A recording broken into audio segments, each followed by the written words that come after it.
सबसे पहला क्वेश्चन है दोस्तों, खून का वह महत्वपूर्ण घटक जो स्पंदन में सहायता करता है। आपको बताना है कि खून का वह महत्वपूर्ण घटक कौन सा है जो स्पंदन में सहायता करता है। तो इसका राइट आंसर हो जाएगा दोस्तों ऑप्शन नंबर ए यानी प्लेटलेट्स। आपको बता दें कि रक्त में पाई जाने वाली रुधिर प्लेटलेट्स स्वयं टूटकर रक्त का थक्का जमने में मदद करती है और रक्त में इनकी मात्रा 2 से 5 लाख प्रति घन मिमी होती है और इन्हें थ्रोम्बोसाइट्स भी कहा जाता है। अगला क्वेश्चन देख लेते हैं दोस्तों, इनमें से कौन प्रतिरक्षी बनते हैं। आपको बताना है, 4 ऑप्शन है कि इनमें से कौन है जो प्रतिरक्षी बनते हैं। तो इसका राइट आंसर हो जाएगा दोस्तों ऑप्शन नंबर डी यानी लसिका। लसिका में प्रतिरक्षी बनते हैं। अगला क्वेश्चन देखते हैं दोस्तों, निम्नांकित में से मानव शरीर के किस तंत्र द्वारा हार्मोन नियंत्रित होते हैं। मोस्ट इंपॉर्टेंट क्वेश्चन है दोस्तों, आपको बताना है इनमें से मानव शरीर के किस तंत्र द्वारा हार्मोन नियंत्रित होते हैं। तो इसका राइट आंसर हो जाएगा दोस्तों ऑप्शन नंबर ए यानी अंतःस्रावी तंत्र। बता दें कि मानव शरीर के अंतःस्रावी तंत्र द्वारा हार्मोन स्रावित तथा नियंत्रित होते हैं और हार्मोन मुख्यतः एक विशिष्ट कार्बनिक यौगिक होते हैं। अगला क्वेश्चन देख लेते हैं दोस्तों, किस हार्मोन को मादा हार्मोन के नाम से जाना जाता है। मोस्ट इंपॉर्टेंट ये भी क्वेश्चन है, आपको बताना है इनमें से किस हार्मोन को मादा हार्मोन के नाम से जाना जाता है। तो इसका राइट आंसर हो जाएगा दोस्तों ऑप्शन नंबर सी यानी एस्ट्रोजेन। बता दें कि एस्ट्रोजेन हार्मोन महिलाओं में पाया जाता है जबकि टेस्टोस्टेरोन पुरुषों में पाया जाता है। एस्ट्रोजन को ही मादा हार्मोन के नाम से भी जाना जाता है। चलिए दोस्तों अगला क्वेश्चन देख लेते हैं। दोस्तों आपके अपकमिंग एग्जाम्स के लिए जीके एंड साइंस के बहुत ही इंपॉर्टेंट ई बुक्स मैं आपके लिए लेके आ रहा हूं दोस्तों। इसमें जीके के टॉपिक वाइज, जी हाँ दोस्तों, आप पूरा topic wise GK and static cover कर सकते हैं। 70 ज्यादा टॉपिक मैंने कवर किए, इससे बाहर आपका नहीं जाने वाला है, सब कुछ में कवर हो जाएगा ऑल इन वन दोस्तों, इसलिए मैंने इसका नाम रखा है। एक सिंगल ई बुक से आप सारे के सारे, आपको इधर उधर कहीं भटकना नहीं है, सिंगल ई बुक में सारे के सारे टॉपिक डाल दिए गए। बहुत मेहनत दोस्तों मैंने इसे बनाया है, आप इसे ले सकते हैं, डिस्क्रिप्शन बॉक्स में लिंक है और निश्चित तौर पे आपको सब कुछ यहाँ से रिवीजन करना है एंड कवर करना है। तो इस ई बुक का लिंक डिस्क्रिप्शन बॉक्स में मिल जाएगा। एंड सेकंड दोस्तों है आपका साइंस का 1000 क्वेश्चन जो निश्चित तौर पे आपके परीक्षा में पूछे जाएंगे और ऐसे प्रश्न जो बार बार आपके परीक्षा में पूछे गए जीव विज्ञान, रसायन विज्ञान और भौतिक विज्ञान से, जो कि कंप्लीट डिटेल के साथ है, आप सारे प्रश्न डिटेल के साथ देख सकते हैं। तो ये दोनों ई बुक बहुत ही ज्यादा इंपॉर्टेंट, निश्चित तौर पे आपको लेना चाहिए। ये वाला बुक दोस्तों 35,000 से ज्यादा स्टूडेंट ले चुके हैं, अगर आपने अभी तक नहीं लिया है तो फटाफट ले लीजिए। सभी ई बुक्स का लिंक डिस्क्रिप्शन बॉक्स मैंने दे दिया है और आने वाले एग्जामिनेशन में कंप्लीट प्रिपरेशन कीजिए दोस्तों, निश्चित तौर पे आपको बहुत फायदा होगा क्योंकि इसमें बहुत मेहनत किया है मैंने। चर्बी को हजम करने में जो पित्त द्रव सहायता करता है वह स्रावित होता है। मोस्ट इंपॉर्टेंट क्वेश्चन है, बताना है कि चर्बी को हजम करने में जो पित्त द्रव सहायता करता है वह क्या स्रावित करता है। इसका राइट आंसर हो जाएगा दोस्तों ऑप्शन नंबर डी यानी जिगर से यानी लीवर से। बता दें कि पित्त जो कि यकृत में स्रावित होता है तथा पित्ताशय में संग्रहित होता है और यह एक हल्के पीले रंग का क्षारीय द्रव होता है। इसका मुख्य कार्य वसा का इमल्सिफिकेशन करना है। अम्ल का स्वाद होता है। मोस्ट इंपॉर्टेंट क्वेश्चन है, बताना है कि जो अम्ल होता है उसका स्वाद इनमें से कैसा होता है। तो इसका राइट आंसर हो जाएगा ऑप्शन नंबर सी यानी खट्टा।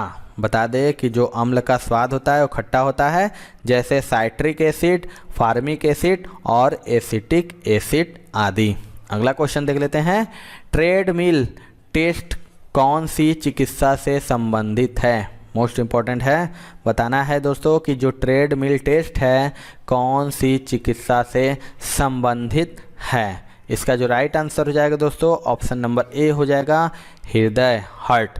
ट्रेडमिल टेस्ट हृदय की असामान्य धड़कन, हृदय को ऑक्सीजन, रक्त की कमी, धमनी के रोग, हृदय की अनियमितता, लयबद्धता का पता लगाने का परीक्षण है। अगला क्वेश्चन देखते हैं दोस्तों, वृद्धि हार्मोन का स्त्रावण किसके द्वारा होता है।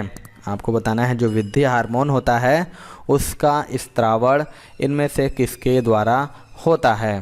तो इसका राइट आंसर हो जाएगा दोस्तों ऑप्शन नंबर बी यानी पिट्यूटरी। बता दें कि जो वृद्धि हार्मोन का स्त्रावण पीयूष ग्रंथि द्वारा होता है और पीयूष ग्रंथि सभी ग्रंथियों का नियंत्रक ग्रंथि होता है। अगला क्वेश्चन देख लेते हैं दोस्तों, दोस्तों यदि आप एसएससी की कंप्लीट प्रिपरेशन करना चाहते हैं दोस्तों, अनअकैडमी के टॉप बैचेज आ चुके हैं टॉप एजुकेटर के साथ, जिससे आप कंप्लीट प्रिपरेशन कर सकते हैं। अपकमिंग सीएचएसएल के दोस्तों एक बैच स्टार्ट हो चुकी है 4 मई से। इस बैच के थ्रू आप सीजीएल एंड सीएचएसएल अपकमिंग 2022-23 की कंप्लीट प्रिपरेशन कर सकते हैं। इसी तरह दोस्तों बहुत सारे बैच लाइक सफलता बैच सीजीएल सीएचएसएल के लिए है, आपके लिए ऑल एग्जाम जो ऑल बैच जनरल स्टडीज के लिए देखिए एसएससी एग्जामिनेशन के लिए 4 मई से स्टार्ट हुई है। बहुत सारे ऐसे बैचेज हैं सीपीयू के लिए, कह लीजिए स्टेनोग्राफर के लिए, फाइनल पंच एसएससी एमटीएस के लिए जो कि आपका जुलाई महीने में होने वाला है, 6 मई से स्टार्ट होने वाला। इन सभी को आप एक्सेस कर सकते हैं अनअकैडमी प्लस। और अनअकैडमी प्लस में जब आएंगे दोस्तों तो यहाँ पे रेज हैंड का भी फीचर है, इसके माध्यम से आप डायरेक्ट एजुकेटर से बात कर सकते हैं कभी भी क्लास के दौरान।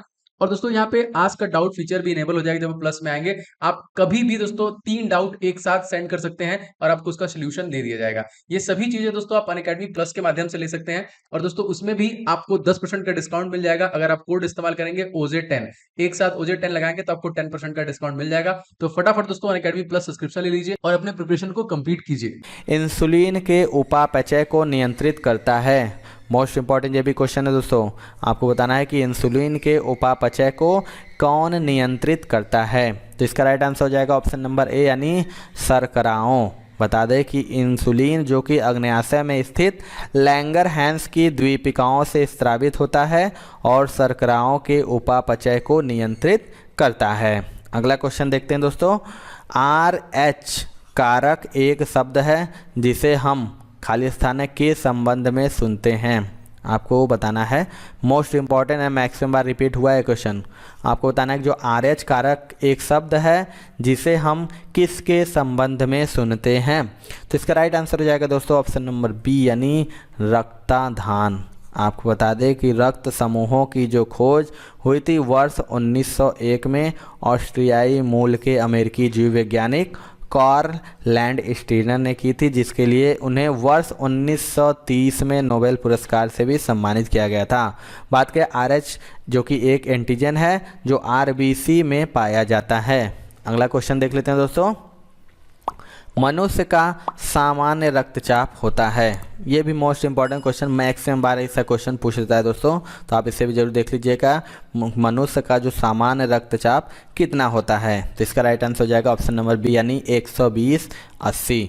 बता दें कि मनुष्य का जो रक्तचाप होता है वो सामान्यतः 120/80 मिलीमीटर मरकरी माना जाता है और रक्तचाप की 2 मापें प्रयोग में आती है। ऊपरी माप 120 मिमी को सिस्टोलिक रक्तचाप कहते हैं और यह वह दबाव है जिसके द्वारा हृदय रक्त को धमनियों में फेंकता है। और निचली माप की बात करें दोस्तों तो 80 मिमी को डायस्टोलिक रक्तचाप कहते हैं और यह वह दबाव है जिसके अंतर्गत रक्त 2 हृदय संकुचनों के मध्यांतर समय में धमनियों में बहता है। अगला क्वेश्चन देख लेते हैं दोस्तों। हीमोग्लोबिन में उपस्थित होता है। मोस्ट इंपॉर्टेंट ये भी क्वेश्चन है, मैक्सिमम बार रिपीट हुआ है दोस्तों।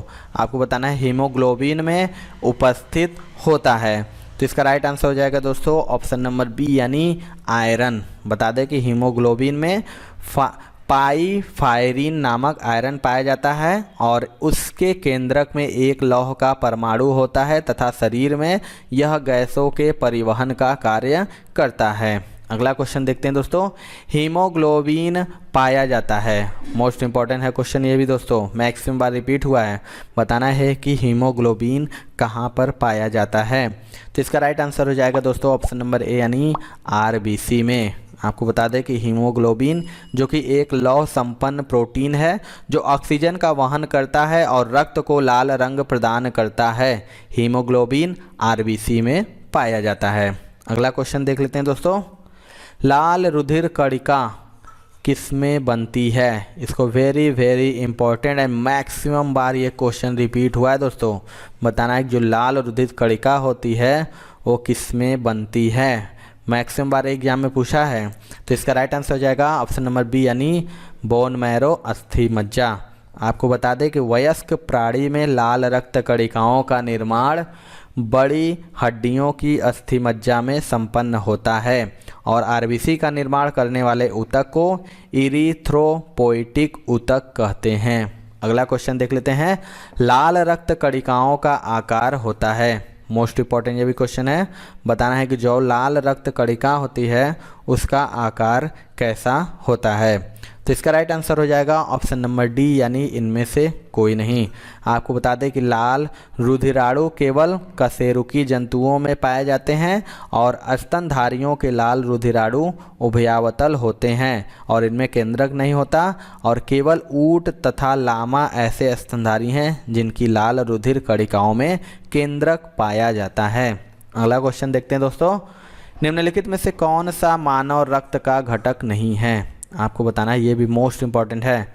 आपको बताना है कि इनमें से कौन सा मानव रक्त का घटक नहीं है। तो इसका राइट आंसर हो जाएगा ऑप्शन नंबर ए यानी डीएनए। बात करें मानव में के रक्त में पाए जाने वाले घटक की बात करें तो प्लाज्मा, आरबीसी, डब्ल्यूबीसी तथा रुधिर प्लेटलेट और डीएनए एक आनुवंशिक पदार्थ है जो कोशिका में पाया जाता है। अगला क्वेश्चन देख लेते हैं दोस्तों, मानव शरीर में रक्त के निर्माण का स्थान है। आपको बताना है कि जो मानव शरीर में रक्त के निर्माण का स्थान क्या है। तो इसका राइट आंसर हो जाएगा ऑप्शन नंबर डी यानी अस्थि मज्जा यानी बोन मैरो। मानव शरीर में रक्त का निर्माण अस्थि मज्जा में होता है और मानव शरीर में रक्त की मात्रा उसके शरीर के भार की लगभग 7% होती है। अगला क्वेश्चन देखते हैं दोस्तों, वयस्क मानव में रुधिर की रचना किसके द्वारा की जाती है? 4 ऑप्शन है। बताना है कि जो वयस्क मानव होते हैं उनमें रुधिर की रचना किसके द्वारा की जाती है। तो इसका जो राइट आंसर हो जाएगा दोस्तों ऑप्शन नंबर सी यानी लाल अस्थि मज्जा। यानी अस्थि के मध्य में मज्जा गुहा होती है जिसमें अस्थि मज्जा उपस्थित होती है और उसके मध्य में मज्जा पीली तथा किनारों पर लाल होती है। लाल मज्जा में लाल रक्त कणिकाओं, कणिकामय श्वेताणु एवं रुधिर पट्टिकाणु का निर्माण होता है। अगला क्वेश्चन देखते हैं दोस्तों, मानव शरीर के भीतर खून निम्न की उपस्थिति के कारण नहीं जमता है। आपको बताना है कि किसकी उपस्थिति के कारण मानव शरीर के भीतर खून नहीं जमता है। तो इसका राइट आंसर हो जाएगा ऑप्शन नंबर बी यानी हिपैरिन। बता दें कि सामान्यतया मानव शरीर के भीतर रक्त का थक्का नहीं बनता क्योंकि रक्त में हिपैरिन नामक विद्यमान रहता है। अगला क्वेश्चन देख लेते हैं दोस्तों, रक्त को जमाने में कौन सा प्रोटीन उपयोग में आता है? मोस्ट इंपॉर्टेंट ये भी क्वेश्चन है। आपको बताना है कि रक्त को जमाने में कौन सा प्रोटीन उपयोग में आता है। तो इसका राइट आंसर हो जाएगा ऑप्शन नंबर ए यानी फाइब्रिनोजेन। यानी मानव शरीर में रक्त को जमने में फाइब्रिनोजेन नामक प्रोटीन सहायता करता है। अगला क्वेश्चन देख लेते हैं दोस्तों, हीमोग्लोबिन और क्रोमेटिन के निर्माण के लिए आवश्यक खनिज लवण है। 4 ऑप्शन है। बताना है कि हीमोग्लोबिन और क्रोमेटिन के निर्माण के लिए आवश्यक खनिज लवण क्या है। तो इसका राइट आंसर हो जाएगा ऑप्शन नंबर सी यानी लौह आयरन। हीमोग्लोबिन और क्रोमेटिन के निर्माण के लिए लौह आवश्यक खनिज लवण है और इसकी कमी से रक्ताल्पता हो जाती है और लोहे का अभिशोषण केवल 10% ही होता है। अगला क्वेश्चन देखते हैं दोस्तों, रुधिराणु का कितने प्रतिशत लाल रक्त कणिकाएं होती हैं? आपको बताना है इनमें से इसका राइट आंसर क्या होगा। तो इसका राइट आंसर हो जाएगा दोस्तों ऑप्शन नंबर सी यानी 90%। मानव शरीर में रुधिराणु का लगभग 40 से 99.9% भाग लाल रक्त कणिकाएं होती हैं और रक्त में लाल रंग हिम के कारण होता है और लाल रक्त कण प्रत्येक श्वेत रुधिर कणिकाओं पर 6 गुना होते हैं। अगला क्वेश्चन देखते हैं दोस्तों, सामान्य व्यक्ति में 100 मिली रक्त में कोलेस्ट्रॉल स्तर किसके बीच रहता है? आपको बताना है इसका राइट आंसर क्या होगा। तो इसका राइट आंसर हो जाएगा दोस्तों ऑप्शन नंबर सी यानी 100 से 150 मिलीग्राम। आपको बता दें कि सामान्य व्यक्ति में प्रति 100 मिली रक्त में 100 से 150 मिलीग्राम कोलेस्ट्रॉल होता है और इससे अधिक कोलेस्ट्रॉल होने पर हृदय की बीमारी होने की अधिक संभावना होती है। अगला क्वेश्चन देखते हैं दोस्तों, हृदय का काम है। आपको बताना है जो हार्ट यानी हृदय होता है उसका इनमें से क्या कार्य है। तो इसका जो राइट आंसर हो जाएगा दोस्तों ऑप्शन नंबर डी हो जाएगा यानी रुधिर को शरीर के विभिन्न अंगों में पंप करना, जो कि हृदय का कार्य है और यह रुधिर परिसंचरण तंत्र का केंद्रीय भाग होता है और मानव शरीर में हृदय रक्त को शुद्धिकरण के लिए भी फेफड़ों में पंप करता है। अगला क्वेश्चन देखते हैं दोस्तों, अल्कोहल शरीर में पहुंचकर क्या प्रभाव दिखाता है। 4 ऑप्शन है आपके पास, बताना है जो अल्कोहल होता है वो शरीर में पहुंचकर क्या प्रभाव दिखाता है। तो इसका राइट आंसर हो जाएगा दोस्तों ऑप्शन नंबर बी, यानी संवेदनशीलता को कम कर देता है। बता दें कि अल्कोहल साइकोटिन ड्रग होता है जिसका शरीर पर डिप्रेसेंट प्रभाव होता है, जिस कारण शरीर की संवेदनशीलता कम हो जाती है। तो ये थी दोस्तों आज की वीडियो। आपको वीडियो कैसा लगा कमेंट सेक्शन में जरूर बताइएगा। वीडियो पसंद आया दोस्तों तो एक लाइक जरूर करिएगा, और हमारे चैनल पर नए हैं तो चैनल को जरूर सब्सक्राइब कर लीजिएगा। तो मिलते हैं दोस्तों अपने एक वीडियो में, तब तक के लिए जय हिंद जय भारत।